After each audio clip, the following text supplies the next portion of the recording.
Lux presents Hollywood.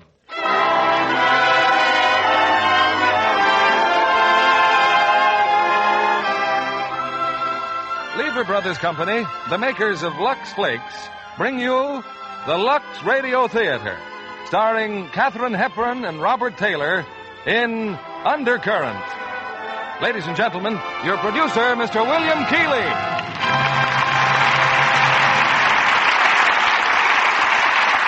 Greetings from Hollywood, ladies and gentlemen.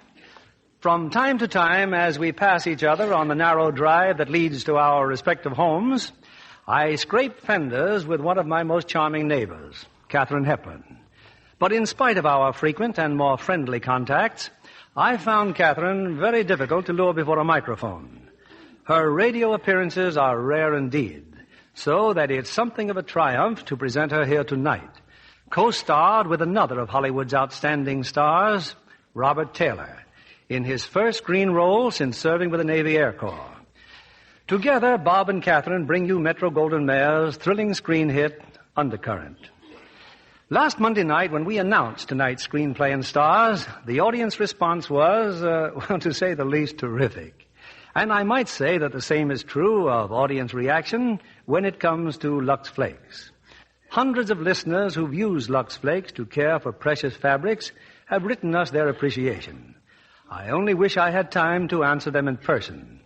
But I'm sure that the help which Lux Flakes offer is an answer in itself.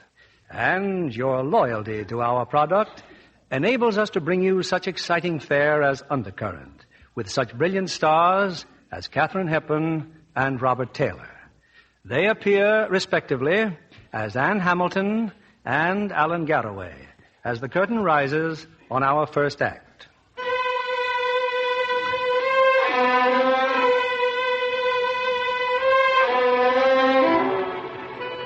It was a marriage no one ever would have predicted. Anne Hamilton, reserved, unaspiring, and Alan Garraway, the wealthy, celebrated inventor of the Garraway distance control. Garraway brought his bride to Washington. Their first night there, he displayed her before a large, select group of friends. When the friends had departed... Oh. Anne, darling, what is it? I thought they'd never go, Alan. Oh, you shouldn't have.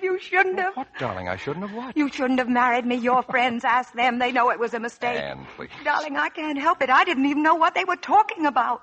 They were laughing at me, Alan. I know they were. But I was proud of you. Alan, I was so lost among them. What must they have thought? I mean, well, good grief, I don't even know how to dress. Is that all that's worrying you? I'm going to take this dress off and never see it again. But, darling, it's a perfectly nice dress. Nice dress. It's 8 inches too short and it's only 2 weeks old. Alan, you're stuck with a wife who doesn't know how to dress. She doesn't even know how to behave. We'll go shopping tomorrow, darling. It won't do any good. By tomorrow night, you'll be the best-dressed woman in Washington. You're already the loveliest. Oh, I'm sorry to be such a boob, but I want so much to be right for you. Will you shut up? I'll learn. I really will. I'll learn to talk like your friends. I'll learn to be like them. I don't know how the heck I'll do it, but I'll do it. If you do, I'll kill you. Darling, just tell me one thing. Who do you belong to? You. Well, that's all. That's all that matters. Is it, Alan? Is it? Mm-hmm. And if you ever forget that, you'll be very sorry.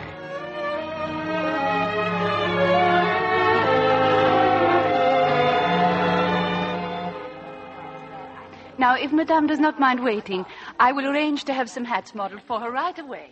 Well, darling? Of course, I just don't believe any part of this. A mink coat, a beaver jacket, 14 gowns, 12 pair of shoes. Relax, will you? If I relax, I'll drop dead.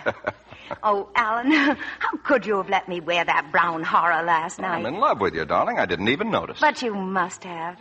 Darling, don't be afraid of hurting me. I don't know much about these things. Alan Garraway. Is that you, Alan? Oh, hello, Mrs. Foster. Anne, this is a neighbor of ours from Virginia, an old friend of my mother's. Mrs. Foster, my wife. How do you do? I'm delighted to meet you, my dear. When are you coming down to Middleburg? Well, if business eases up next month, I hope. Well, Alan, she looks like a fine, honest girl. You, ride, of course. I'm afraid I'm not very good at it. We're raised on horses at Middleburg, aren't we, Alan? Oh, definitely. Alan's not a bad rider, my dear, but his brother Michael's the boy with the light hands. Now, there's a real horseman. By the way, Alan, how is Michael? Michael is always Michael. I hope you'll excuse us, Mrs. Foster. We were just going to... Of course. I'm late for an appointment myself. I'll be looking for you in Middleburg, my dear. Goodbye, Mrs. Foster. Alan, she's nice. You didn't tell me you had a brother. Well, I haven't had time to tell you a lot of things, darling. You pick out your hats, Anne. I'll wait out front and get some air. But I want...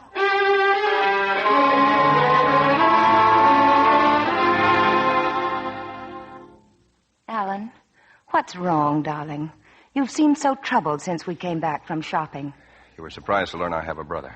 But what a nice surprise. Where is he, Alan? Spoiled my first day alone with you. It's so typical. Good old Mike.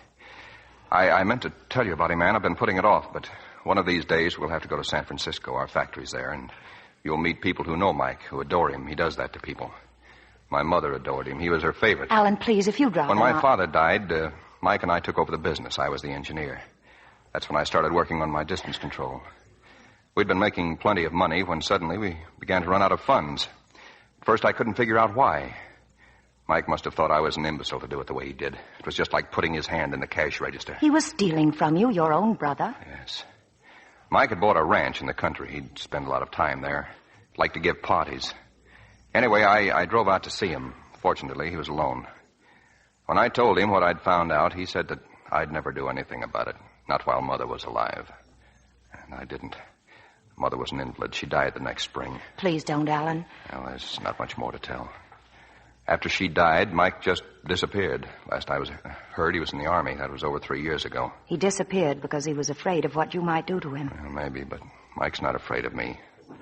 I keep thinking he's alive somewhere and hating me the way he must. I even felt I didn't have the right to marry you. Don't say that, Alan. He can't hurt us if we never let him come between us. Why should he? What's Mike got to do with us? Nothing, Alan, nothing. So we'll never think about him or speak about him again. But if anything ever does come up, you'll tell me, Alan. You'll let me know. Nothing ever will. Darling, I'm so deeply sorry for you. But I'm glad you've told me because it means you're not as sure of yourself as I thought you were. You need me even if it's only to help you forget. Yes, I do need you, Anne. You may have a no-good brother, but you're going to have an awful good wife. I'm so grateful to you for so many things. It's as though you'd led me by the hand into a strange and wonderful world, a world to dream of. Why dream? You're here, Anne. You're mine. And I love you.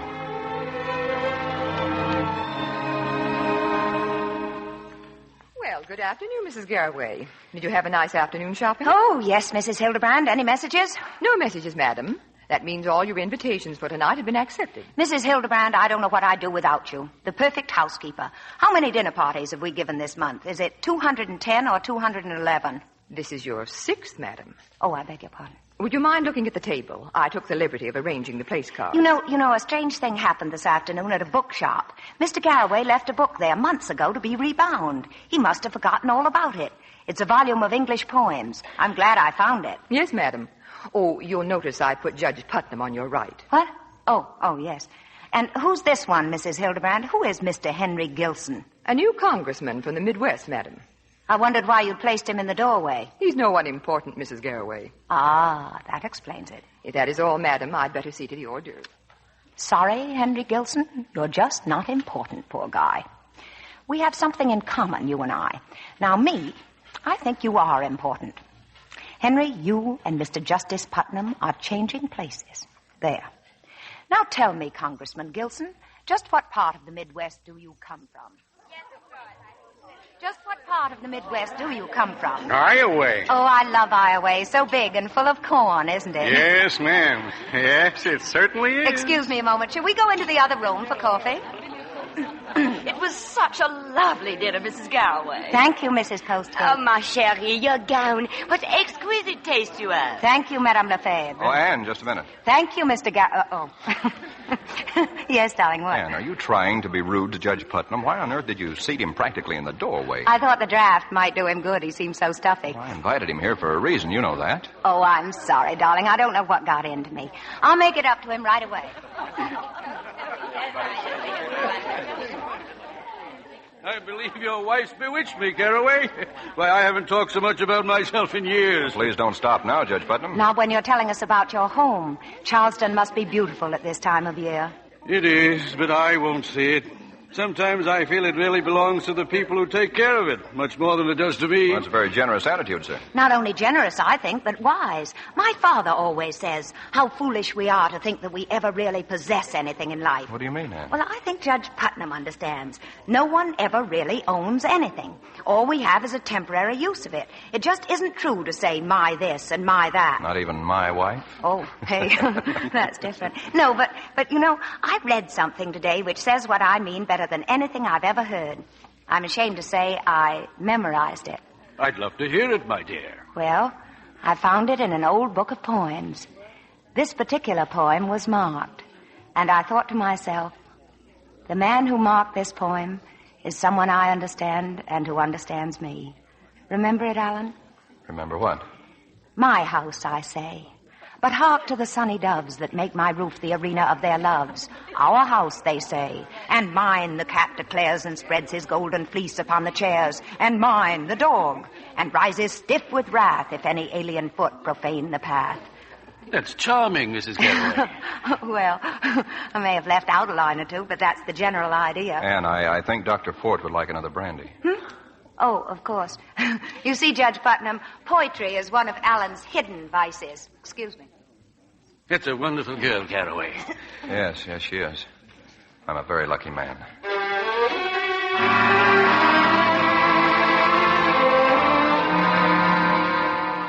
Oh, Alan, it was a nice party, wasn't it? Yes, it went beautifully.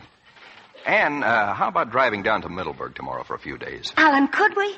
The house where you were born, the house where you grew up. Well, we can get an early start. Oh, Alan, here's your book. Book? The book the poem came from. Well, that's not my book. But it is, darling. You sent it in to be rebound, remember? I'm afraid it's a mistake. But they had the name, Garraway, Middleburg, Virginia. No, it's a mistake. We'll leave right after breakfast. Maybe a little isolated for you down there, darling. No telephone. No telephone. Sounds like heaven. Alan, will you hate being cooped up with me for days? Give me a kiss and then tell me why you ask that. Because I love you. And I can't help noticing when we're alone how a lot of the glow you have with people sort of goes out of you. Anne, what's the matter? Oh, I don't know. Nothing. I just want to be reassured, I guess. Well, consider yourself reassured. About this book. If it is a mistake, I suppose I'll have to return it, but I hate to. What's the penalty for stealing books? Will you stop shoving that book at me? Can't you see I don't want to discuss it? Alan. Don't you know by now whose book it is? Even memorized the poem he marked. I told you it wasn't mine. It's his. It's Michael's. He got you, didn't he, Anne? The sweet, gentle boy who loved poetry. He understands you. Isn't that what you said? I only memorized it because I thought it was yours. Yes, of course you did. And that was very unfair of me. I shouldn't take it out on you the way I feel about Mike. Please forgive me. I forgive you, Alan.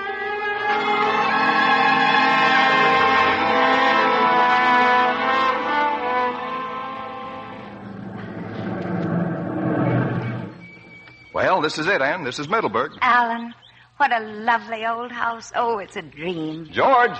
We're here, George. George? Just the caretaker, darling. Oh. Well, aren't you going to get out of the car? Now, back there are the stables, and the orchard's on the other side. Oh. And that Mrs. Foster you met, she lives beyond that stretch of woods there. Alan, you have a dog. Oh, yes, that's Bait. I don't think Bait likes me very much. Dogs and horses never do. A sign of bad character, I guess. Hello, Bait. Come here, boy. Hey, now, don't you back away from me. You're supposed to be glad to see me. Come here, dog. What you carrying on like that for? Come back. Well, Mr. Allen. Well, I'm sure glad to see you, sir. Bates all right, ma'am. It just ain't used to strangers, that's all. George, this is Mrs. Garraway. Well, I'm glad to know Glad to know you, George. Place looks fine, George. It's beautifully kept. So neat. Thank you, ma'am. You can get the bags out of the car, George. I'll show Mrs. Garraway through the house.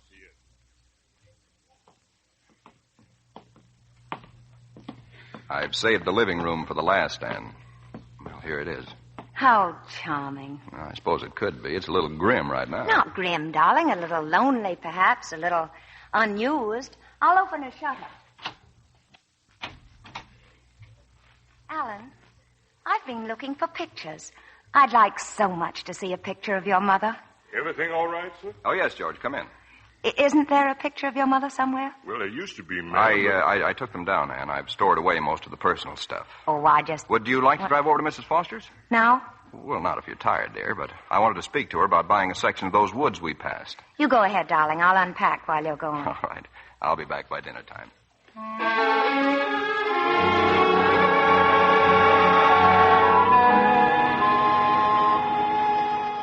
George. Yes, sir? Mr. Garraway hasn't returned yet? No, ma'am. Well, did you have a nice walk? George, I just came from the stables. There was someone there. He just about scared me to death. A colored man, ma'am? Big and fat? Yes. I'll teach that old Ben. No, it's all right, George. He went away. Ben, he's plumb out his head, ma'am. He don't mean no harm. I chase him off, but he just keeps on coming right on back. He kept talking about the horses in the stable. I'll fix you a nice cup of tea, ma'am. No, George, wait. He warned me about the black stallion. Oh, yes, ma'am. He's a devil, that horse.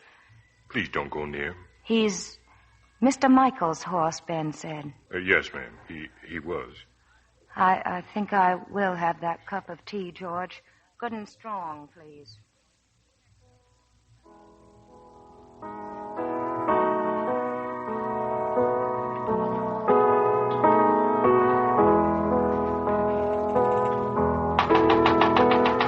George, that must be Mr. Garraway. I'll go, ma'am. I'm in here, darling. Who was it, Ann? Who was just playing that piano? Alan, darling, what's the matter? Who was playing that? Well, I was. You? Why did you play that piece? Well, I don't know. I play it often. Father taught it to me. Your father taught you that? Yes, he does play the piano. I'd forgotten. That's a piece that anyone might play, mightn't they? Alan, you're ice cold. Tell me what's wrong. My mother died sitting at that piano, playing that piece. You see, Ann, Middleburg is not all happy memories for me. Alan, I'm so sorry. I didn't mean to upset you, darling. That's all right. I wish I could have known your mother. But finding out that she loved that piece, too, makes me know her a little, doesn't it? That's a bond between us we didn't know about. Yes. Well, I guess dinner will be ready soon. I'll go clean up a bit. Oh, bring them in there, George. Yes, sir. I'll fix the cocktails, ma'am. Thank you. George. Yes, ma'am? Mrs. Garraway must have been a wonderful woman. Yes, ma'am, she was. She was an invalid for a number of years, wasn't she? Yes, ma'am. Laid up there in her bed, never complaining. Always smiling. This piano must have been a great comfort to her when she did get up. Piano, ma'am? Well, Miss Garraway never played no piano. She didn't? But she died sitting at that piano, didn't she? No, she died upstairs in her room, ma'am. George, you can serve dinner any time it's ready. Yes, sir. I'm starving. Be ready just in a minute, sir. Cocktails. We can use these, huh, darling? George's cocktails are the best. Almost good enough for you. Well, to us, darling. Yes, Alan. To us.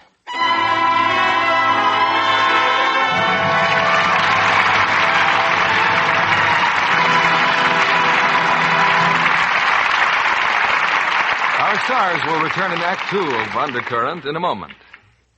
Libby, you look positively dreamy-eyed. What Prince Charming are you thinking about now? Oh, not a prince, but a king. Charles II of England. Hasn't he been dead since 1685? Yes, but Douglas Fairbanks, Jr. makes his romantic and adventurous exile really come alive in Universal International's new picture, The Exile. Douglas not only stars, but he wrote and produced the picture, too. He had his hair dyed dark for his role as King Charles, and my, he's handsome. Athletic as ever? Oh, yes, indeed, John. You know, he's one of the few Hollywood stars who performs his own stunts for the camera. He had a very narrow escape during the filming when he fell 19 feet to the ground from a windmill. I understand there are some beautiful women in The Exile, too. Oh, but definitely. There's Miss Maria Montez as the beautiful Countess in her most dramatic role to date.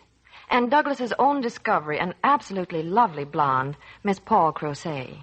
Quite a cosmopolitan pair. Maria Montez was born in the Dominican Republic, wasn't she? Yes, and Paul Crozet in Tahiti. She's also lived all over Europe and the Far East. There was a lot of travel talk the day I was visiting them, and a lot of chatter about one thing, how to live out of a suitcase. You'll be interested in this, John. Paul told Maria and me her favorite traveling trick. She always had her maid tuck a box of Lux Flakes into her suitcase. A tip to any traveler who wants to look fresh from tip to toe. Especially down to her stocking toes. Luxing stockings at night is so easy, and nylons dry so quickly they're ready to put on again in the morning, fresh and smooth fitting. By luxing stockings frequently, a girl doesn't need to carry so many extras or own so many either. That's right, Libby, because scientific strain tests prove that nylons last twice as long with Lux. That's just like getting an extra pair every time you buy a pair of stockings. It was really amazing how much more quickly stockings went into runs when they were washed with a strong soap or rubbed with cake soap. Another thing girls like about Lux is the way it keeps nylon stocking colors fresh-looking longer. That's important with the new dark shades that are so smart now. Right, Libby. It's no wonder that so many girls count on Lux Flakes to keep stockings lovely longer. Here's William Keeley, your producer, at the microphone. Intermission's over, and it's time for Act Two of Undercurrent, starring Katharine Hepburn as Anne Hamilton and Robert Taylor as Alan Garraway.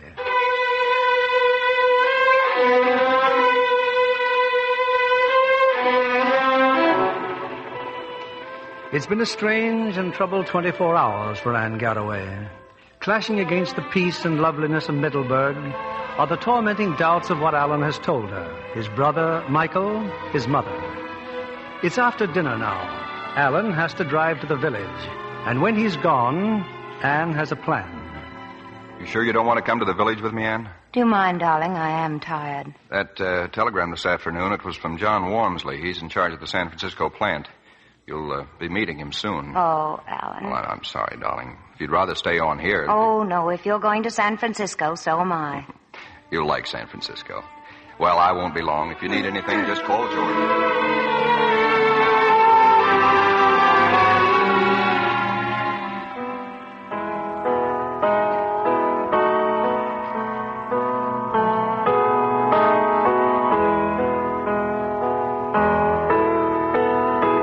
George, what is it? Miss Garraway. I said, what is it, George? Nothing, ma'am. Nothing. What were you afraid of just now? You knew I was in here. No, ma'am. I hear the car drive off, and I thought you'd gone, too.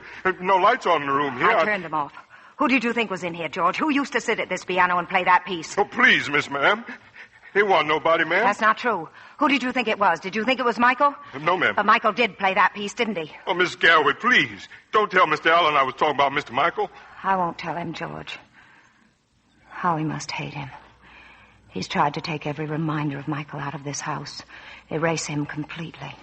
No pictures, nothing. George? Yes, sir? Mr. Allen has been terribly hurt. We've got to find a way to help him. Just tell me what I can do. There's not much you can do, George. We'll be leaving soon for San Francisco. What has to be done, I must try to do myself.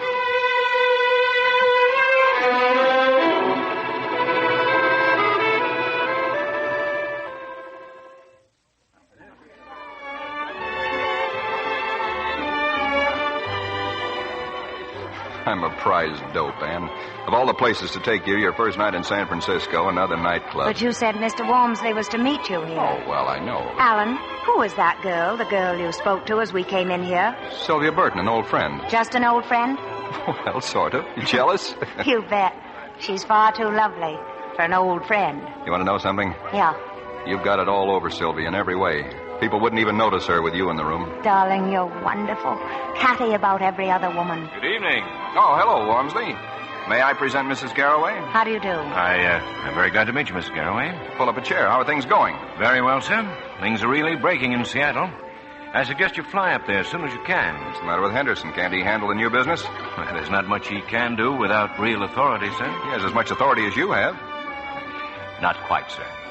Anyway, I brought some contracts along. If you care to look them over. Do you mind, darling? No, you go ahead and look them over. I'll run into the powder room for a moment. I just saw Miss Burton. Did you? Has your wife met her yet? Those contracts, Wormsley. Let me have them.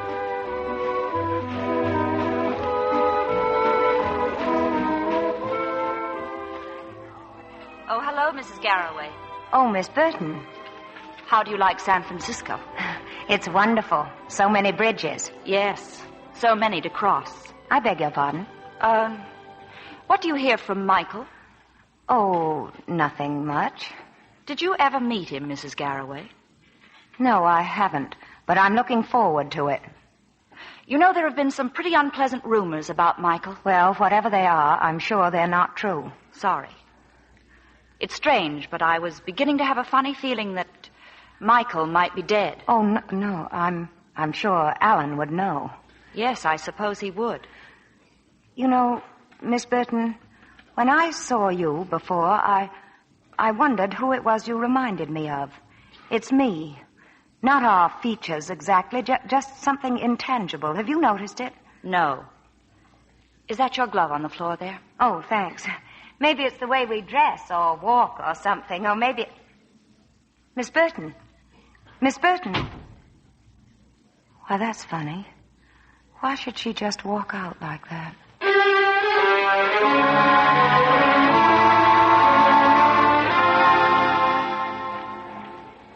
Well, what do you think of our plan, Mrs. Garraway? I'm very impressed, Mr. Walmsley. Well, I imagine your husband's in Seattle by now. Is there anything else around here you'd care to see? Yes, I'd like to see some photographs. Photographs? It's silly of me, isn't it? But it's such a big plant now and so impersonal. What was it like when it started, Mr. Walmsley? The plant, the employees. Who was here at the beginning? Well, there's a picture on that wall behind you, Mrs. Garraway. Oh, yeah, that's what I mean. Oh, there's Alan. Alan in overalls. And you, Mr. Walmsley. Yes. But those other three men. Well, two of them are still with us. The other one is dead. Who was he, Mr. Walmsley? His name was Carl Stoyer. Wasn't my husband's brother working here then? Why isn't he in the picture? He was at his ranch the day it was taken. His ranch? Oh, yes. What's happened to the ranch? Well, Mr. Garraway took it over. Alan owns it? You know, I'd like to see that place. I'm afraid that's not very practical. It's quite remote. Fog is bad this time of year. There is a caretaker. But I'd like to spend the day in the country. Could you give me the keys, Mr. Walmsley? I'll send them to your hotel in the morning. And would it be possible to draw me a sort of map as to how to get there? I'll enclose a map with the keys. You've been very kind, Mr. Walmsley. Thank you. Good day, Mrs. Garraway.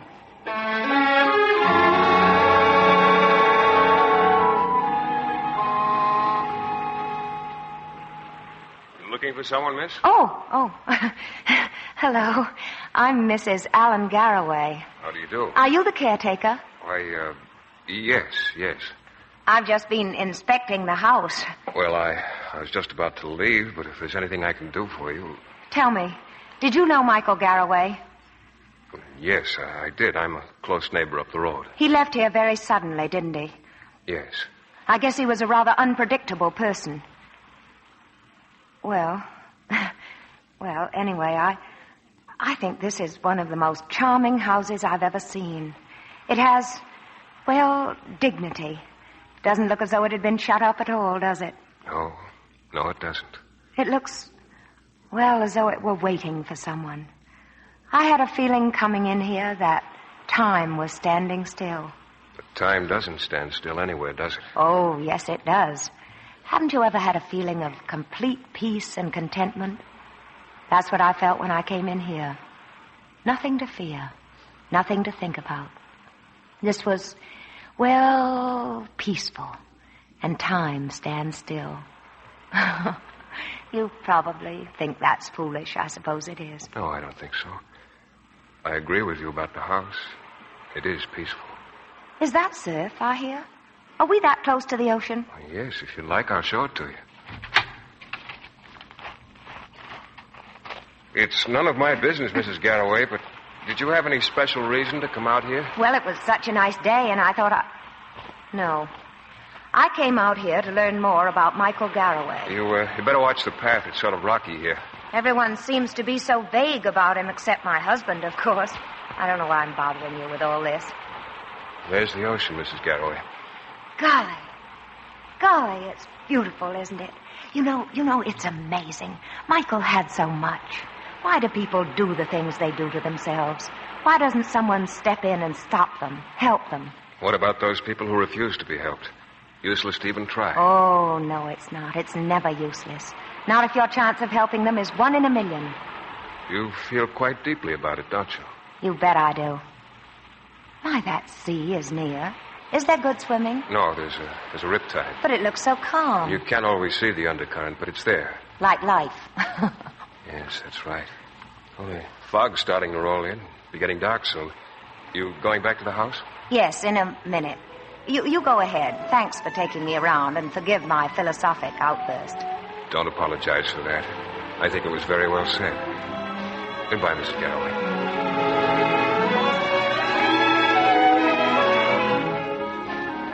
His house. Michael's house. Just as he left it. But walls can't talk, and books and chairs and... What are you doing here? Alan! What are you doing here? Alan, you frightened me so. I came here looking for something. I asked you not to pry. I asked you to forget about Mike. Alan, you didn't leave Seattle just because... Ormsley telephoned me. He said you'd ask him for the keys. Yes, I thought it was important that I come. You're my wife, Anne. You've never even seen Mike. And yet he's managed to get a hold on you and make trouble between us. Darling, I'm only trying... He had a diabolic cleverness about pushing people around. Always knew how to get his own way. You keep saying had and knew. Alan, is he dead? How should I know if he's dead? I hope he is. Alan, how can you? How much do you think I can stand? He's got you sneaking around corners trying to find out things about him. Well, what have you discovered? I'm here to help. Let's find out everything we can about him. A man who likes music and books, wouldn't you say? The strong, silent, philosophical type. He'd have read your poetry and told you whimsical stories about his neighbors. You'd have fallen for that, wouldn't you, Anne? Alan, I'm sorry. I know you're sorry, but that doesn't help. Why couldn't you do as I asked? If there's anything else you want to know, ask me now. Don't ask Wormsley or the natives or the bellboys at the hotel. Ask me. I'll tell you anything if you'll only stop bringing him into our life. I was wrong to come here, Alan, if you didn't want me to. But for you to shout at me and treat me as though I were a criminal. Alan, whatever I did for us. To try to find out what it is that comes between us because of him. Alan, it's our life together that he's hurting. Our marriage. And I want our marriage. We'd better start back to town.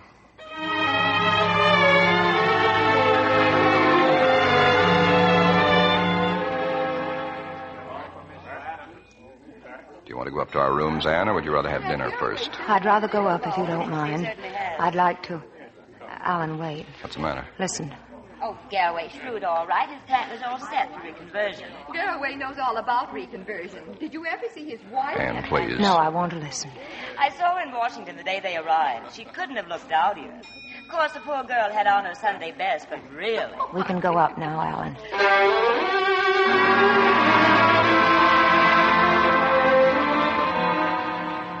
What are you thinking about, Anne? Those two women in the lobby? You going to let a couple of gossips throw you? I'm thrown by the truth. I was rather dowdy that first night in Washington. You expected me to be, didn't you? What? You could have waited to have me meet your friends.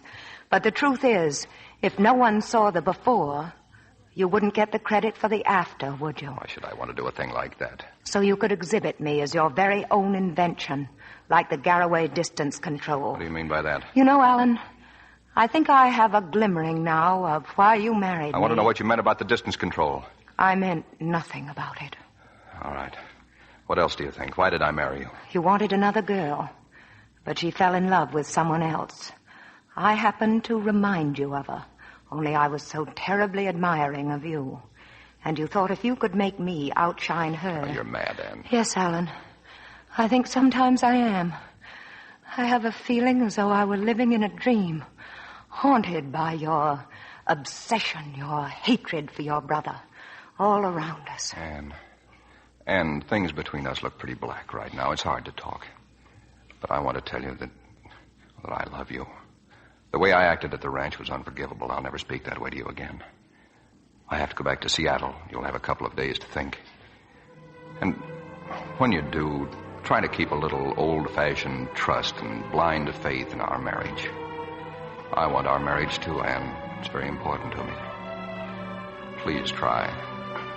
Yes, Alan. I'll try.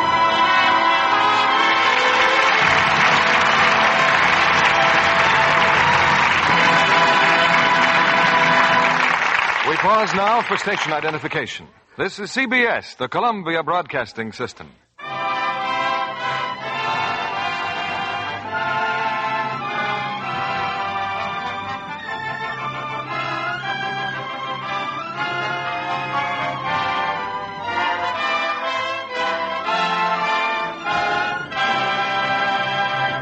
In a moment, we'll return with Act 3 of Undercurrent. The role of a script girl in producing a great picture is seldom fully appreciated by the public. Her meticulous attention to detail is of the utmost importance to a successful production.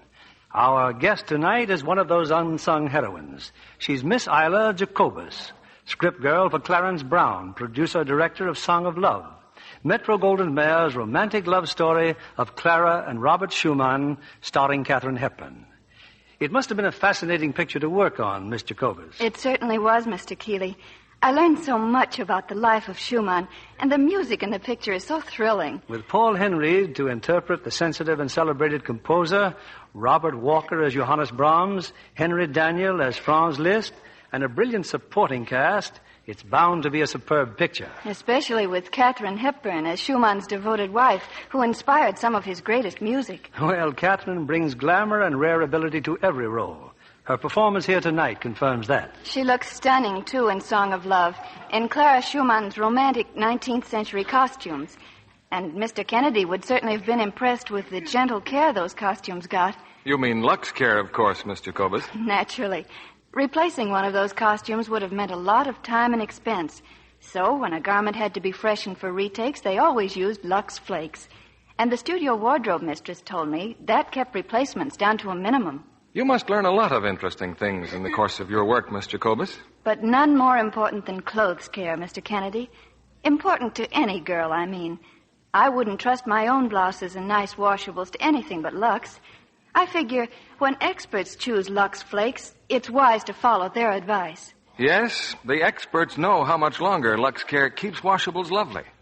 Actual tests have proved that wrong washing methods fade colors discouragingly soon. Lux Care kept them lovely up to 3 times as long. That's important to any girl these days when prices of new things are so high. Today, more than ever, Lux Care is thrifty care. Thank you for coming tonight, Miss Isla Jacobus. Back now to our producer, William Keeley.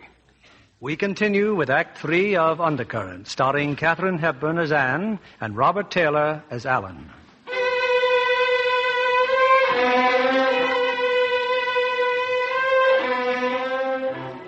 It's the following morning.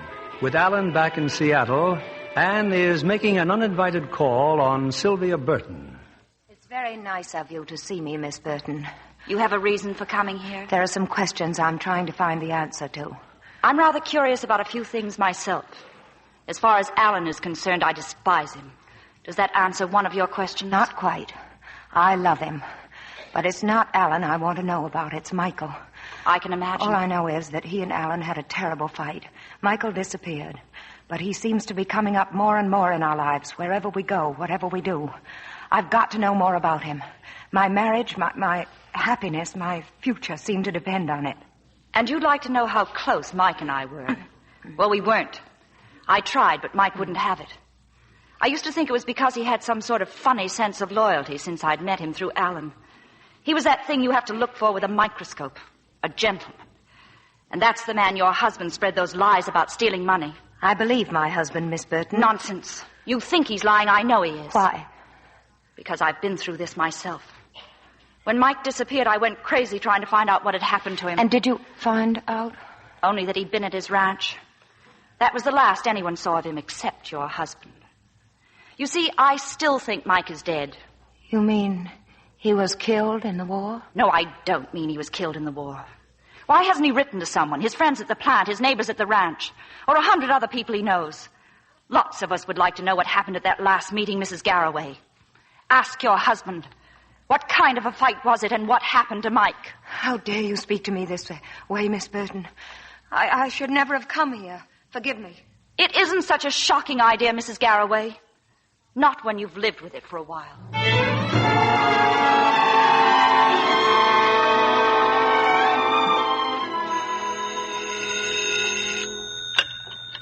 Hello?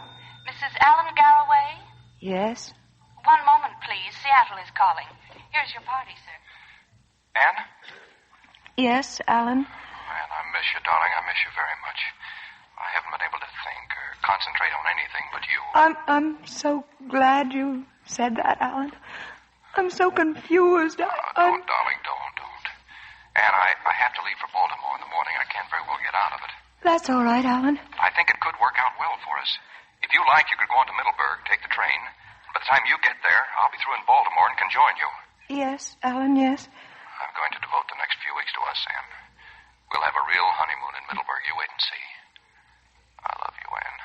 I love you.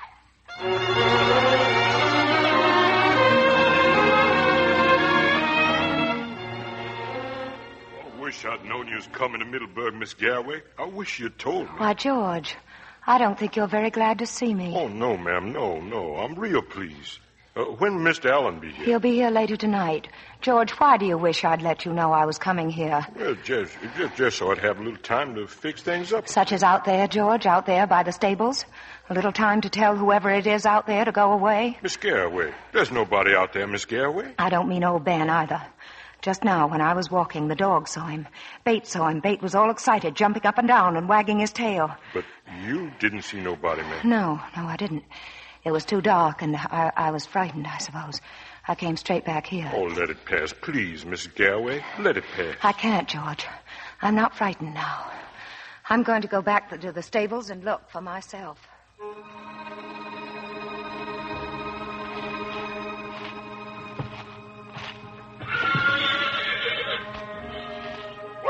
Bate, come here, boy, come here. There's no one here now, is there, Bate? But there was. And you saw him, didn't you? You saw Michael. He's alive, isn't he? I thought that Sylvia Burton was right, that Alan had killed him. But everything that Alan said about him is true. Michael's here and he's hiding. That's why, George. Oh, Alan, how could I?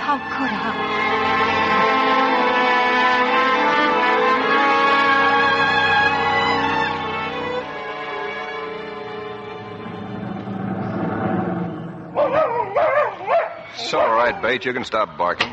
It's no way to welcome me home. Hello, Alan. Mike. Take it easy. Better keep our voices down. Your wife's in the house. You've seen my wife? Don't worry. She didn't see me.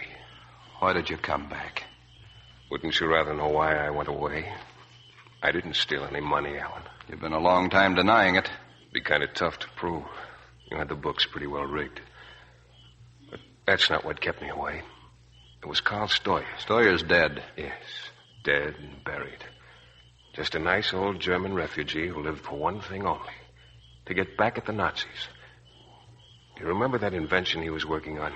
Every man at the plant was working on an invention of some kind or other. That's right. But only Steuer died. The coroner said it was an accident. He fell down the cellar steps. What's that got to do with me? It's got a lot to do with you. Steuer had a pet name for that invention of his. His fan, he called it.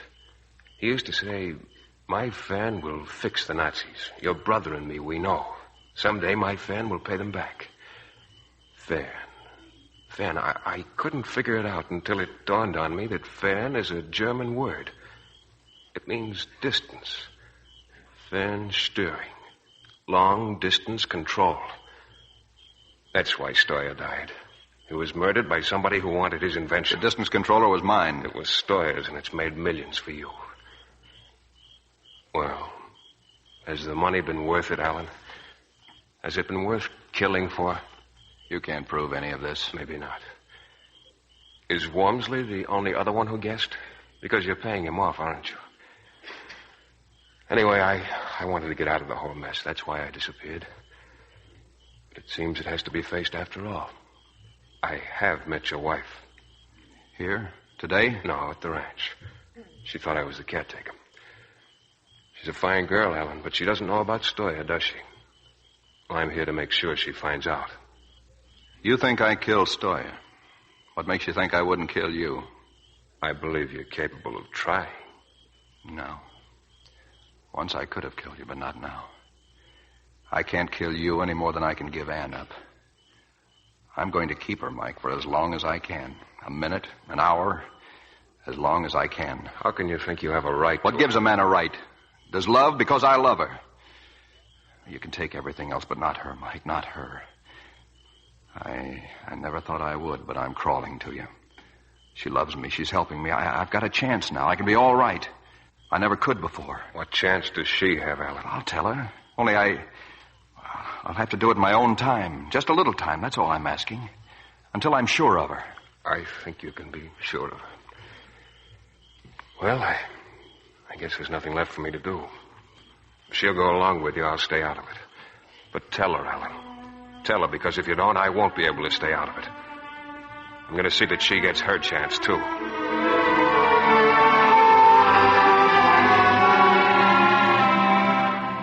Anne, darling.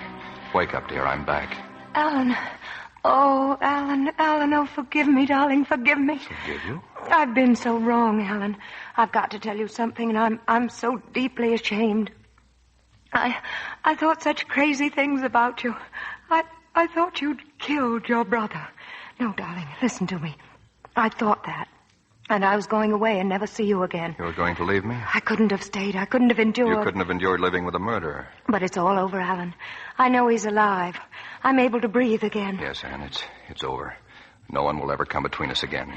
Alan, I want you to listen to me. You remember that I once told you that Michael was your obsession? Yes. I was wrong. I think he's my obsession. I want to drive him away. But there's something unfinished somehow. I think if I could see him, hear him speak, then I'd know him the way you do. As a man, not a shadow. Someone who is cruel and wrong and who has hurt you. Oh, I was so wrong about him. Everyone was. Everyone? Who did you speak to about Mike? Sylvia Burton. She thought you had killed him. And you believed her? Were you glad she was wrong? Glad? Oh, yes, Alan, yes. And why are you unhappy? Well, that's what I'm trying to tell you. He's still here in my mind somehow. You got to help me, Alan. I don't understand it. Do you understand? Yes, I think I do. You're in love with him. No. You're in love with him, aren't you?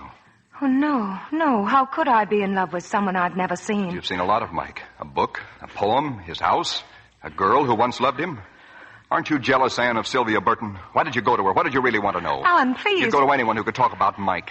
You wanted to believe what they had to tell you. You never believed me. You don't believe me now. Stop it, Alan. Stop it. It wasn't my happiness, our happiness you were trying to find. It was him. That's not true. You were so relieved just now. Not because I hadn't killed him, but because he was alive. You'll go on looking for him, won't you, Anne? And after you find him, then what? Will you leave me? Alan. Don't you see what you've done? You'll never leave me, Anne. Never. George! Good morning, Anne. You're up early. George! Sleep well? George is gone. I sent him into town. He won't be back until evening. Alan, no. I thought I'd go for a ride. That stallion will break down the stall unless he gets some exercise. I thought we could, Why are you trembling, Anne? Here, sit down. Have some coffee.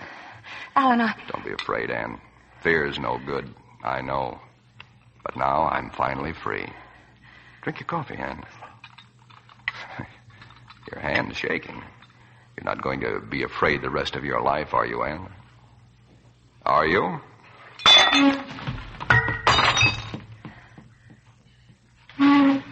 Why run to your room? You can't lock yourself in. I've got the key. Hey there. Anyone up?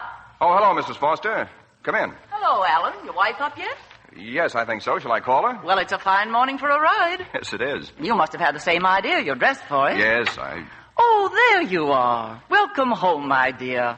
How about coming over for breakfast and a ride? I'd like to very much. Wonderful. I'll expect you in half an hour. How's that? But I can be ready in just a moment. Well, biscuits for breakfast, Mrs. Foster? With my own two hands. And just wait till you taste them. There's nothing like them in the whole world. Mrs. Foster, there's something I must tell you. I must speak to you. That's fine, dear. We'll have a leisurely breakfast and all morning to get acquainted in. See you soon, dear. I'll walk along with you, Mrs. Foster. I'll have to saddle up the horses. What's the matter with the bride, Alan? A quarrel? Not a quarrel, exactly. Don't worry. It's natural the first year, getting acquainted.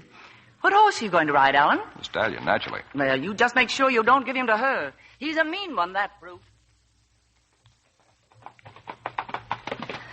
Alan, did we have to come this way? Can't you handle your horse? I gave you the mare. But I'm not a good rider, Alan. This cliff... I thought if we took the trail along the cliff, you'd enjoy the view. It's beautiful, isn't it? Alan, keep your horse back, please. It's easy to say. I can't hold him in. But there's no room for both of us. Yeah, it is narrow, isn't it? Quite a drop to the gorge, Anne. 200 feet. Alan, you're pushing me. Use your spurs. Go on ahead. Alan, please don't. You want to leave me, Anne, don't you? You want to go to Michael? Well, I'll send you to him now. No. You little fool. Go on. Run away. See how far you'll get.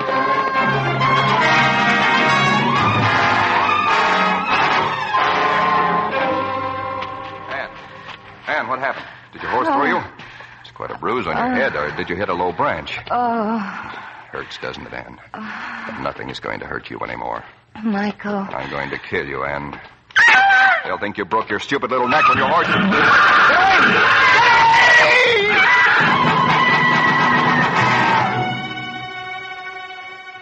Hello.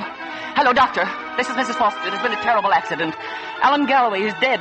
That stallion of his must have gone crazy or something. Kicked him to death, it looks like. You better come right out, Doctor. His wife's been badly hurt, too.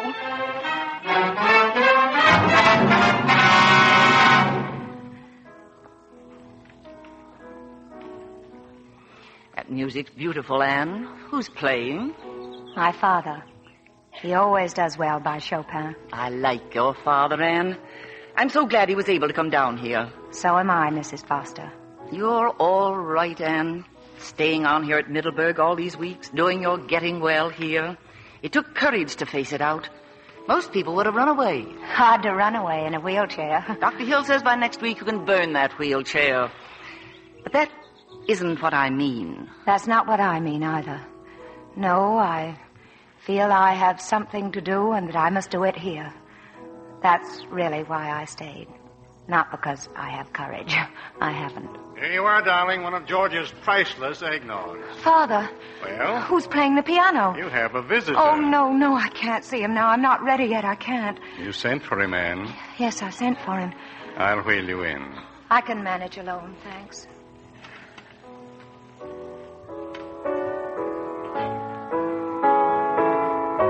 You're Michael, aren't you?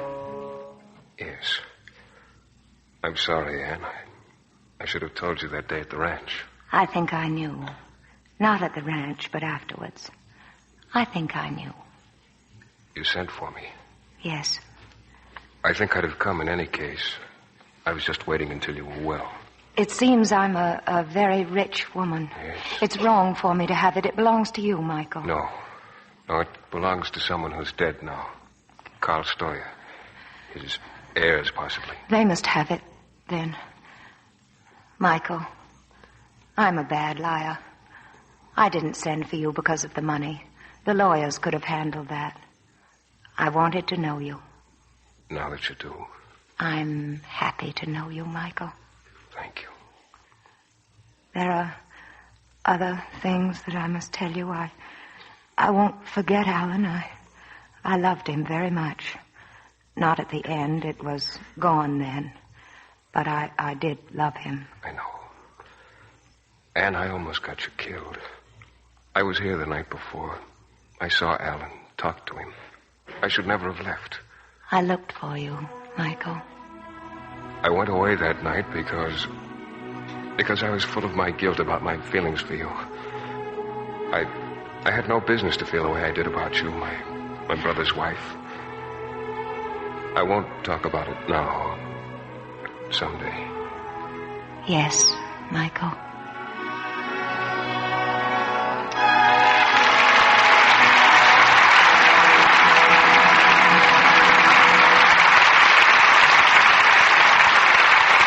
Our stars will return for their curtain calls in a moment. Libby, have you any fashion tips for the ladies in our audience tonight? One very important one, Mr. Kennedy. I've noticed that some girls who are wearing the new longer skirts think that lengthening their dresses is enough. Actually, they need longer slips, too. Otherwise, the gap is often apparent and the skirts don't hang gracefully. Are the makers of slips cutting them longer now? Oh, yes. But you don't necessarily have to buy a whole new slip wardrobe. Why, imagine how annoyed Lux girls would be. After all, their Lux slips still have lots of good looks left in them. Well, naturally, I know that Lux Care keeps slips lovely longer, but how can it make them longer? Well, it can't do that, John. But there are some simple tricks a clever girl can work. For instance, she can sew a deep lace ruffle on the bottom of a too-short slip. Gain a good 2 or 3 inches that way. Or cut an even strip off the slip near the bottom and fill in with lace insertion or a contrasting color. Then stitch back the snipped-off piece with a deep seam. All that lace sounds pretty, Libby, but is it practical? Why, of course, with Lux Care. If careless girls wash a slip the wrong way, handle it roughly or use strong soap or hot water, why, naturally it'll be sad-looking in a short time. The color will fade and the lace is apt to tear. But after all, practically everybody knows that with Lux Care, Undies stay lovely 3 times as long. Actual washing tests proved that. As a matter of fact, Libby, Lux girls can afford more new slips on their budget, too. Instead of replacing drab, faded ones so often, they can use that money to buy extra new ones, have 3 times as many slips without spending any more. Here's Mr. Keeley at the microphone. I'm sure we never could have enough of stars like Katharine Hepburn and Robert Taylor. And here they are back at the footlights to receive our thanks for 2 superb performances.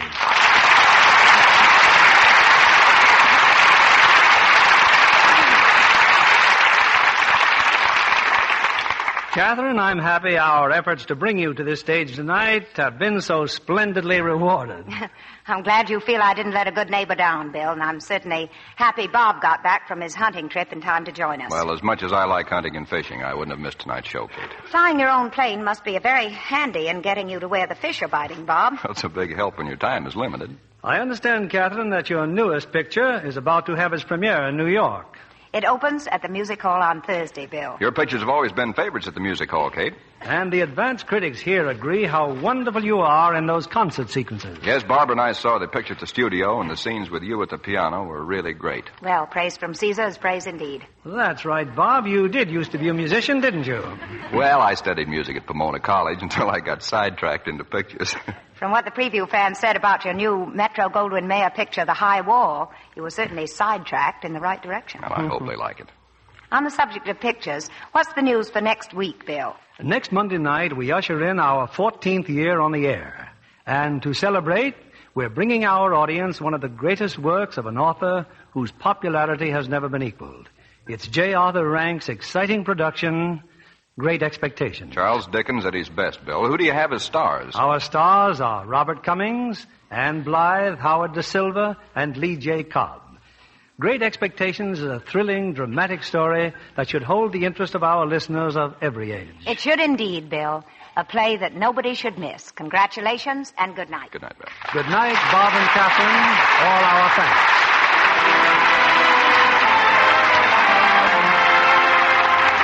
Lever Brothers Company, the makers of Lux Flakes, join me in inviting you to be with us again next Monday evening when the Lux Radio Theatre presents Robert Cummings, Anne Blythe, Howard Da Silva, and Lee J. Cobb in Great Expectations.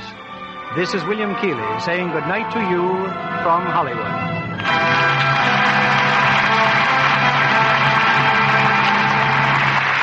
This is Community Chest Time, a time that unites Americans of all faiths and creeds behind the great work of the Community Chest.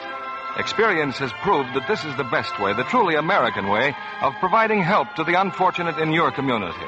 Each year, your local Community Chest helps support vital services, such as hospitals, clinics, homes for the aged, aid to the handicapped, and youth organizations. The theme of this year's campaign is Everybody Benefits, Everybody Gives. So give generously, all you can afford, when you're approached by one of your fellow citizens within the next few weeks. A contribution to your local Community Chest is an investment in the future of our nation.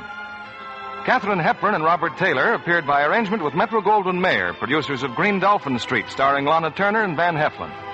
Heard in our cast tonight were Ira Grossell as Michael and Frances Robinson as Sylvia. This program is rebroadcast to our servicemen and women overseas through the worldwide facilities of the Armed Forces Radio Service. And this is your announcer, John Milton Kennedy, reminding you to join us again next Monday night to hear Great Expectations with Robert Cummings, Anne Blythe, Howard Da Silva, and Lee J. Cobb.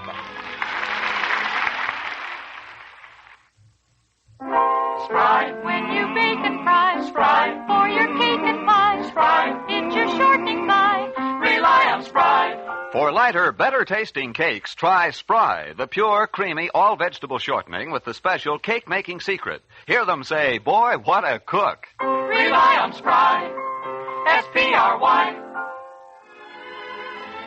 Be sure to listen next Monday night to the Lux Radio Theatre presentation of Great Expectations with Robert Cummings, Anne Blythe, Howard Da Silva, and Lee J. Cobb.